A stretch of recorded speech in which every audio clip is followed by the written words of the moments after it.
Tony, it's rained. It has rained in varying amounts around the countryside. Poor old North Island copped it again. Yeah, look, I was talking to the guys up in Hawke's Bay this morning, and the onion growers are just frustrated to death. You know, they can't actually get on and spray at the moment, because at this time of the year they could be spraying, I don't know, with this sort of overcast, warm, humidity sort of weather, they could be spraying every 4 or 5 days, so preventative spraying for mildew. Well, they can't even get onto their paddocks anymore. The water, in between the beds are full of water. So Pukekohe areas had about 60 millimetres in the last 2 days. Parts of the Waikato's had 70. Manawatu's had over 70 millimetres. And Hawke's Bay's had a very nice rain, if you can call it a nice rain, but they've had sort of about 30 to 35 millimetres, and it's been spread over about 5 days. So a little bit like some of the Canterbury weather we're getting at the moment as well, where it is pretty average when you get up in the morning and start to see, and you can't see very much, but it's drizzling and sort of wet, but not really raining. And then clears up a bit during the day, and then back it comes again, later in the afternoon.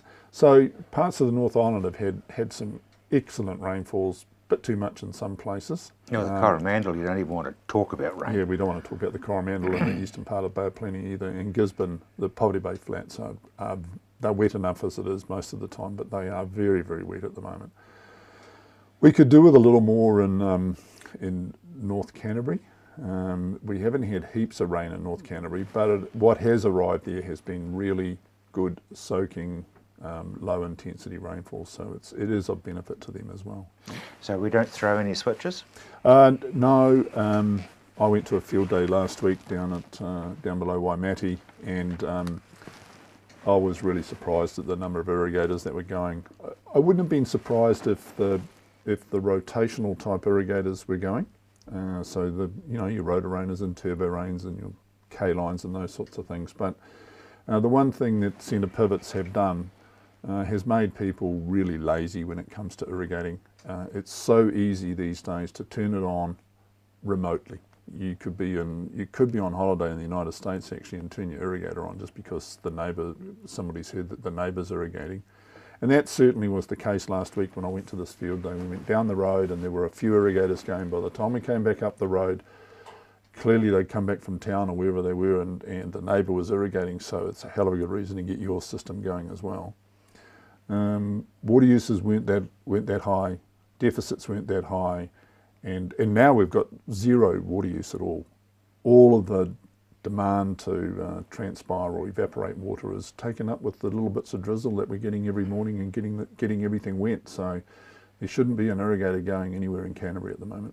In fact, probably nowhere in New Zealand. Well, probably nowhere in New Zealand. That's probably dead right, unless you're getting rid of some wastewater somewhere, and the likes of the Sinlays and the Fonterras have all got wastewater to get rid of. They'll be getting rid of their wastewater, but other than that, there should be no irrigators going. Do people not understand how expensive it is?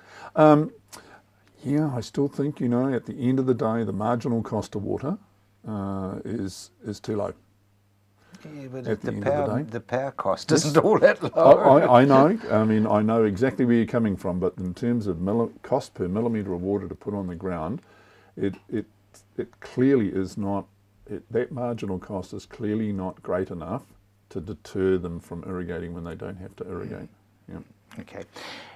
Interesting good news is that people like ECAN are going out and talking about their planning and that sort of thing, which is good. It's a positive. Yeah, that is a positive thing. I mean, nothing beats going and having a conversation with people rather than phoning them up and getting a little bit of a rack up at the end of the phone and copying some pretty nasty words in the other direction, or sending out compliance notes for something that they could have actually gone and sorted out on farm and found out that there was a very good reason why that happened, or in fact it didn't happen, for example.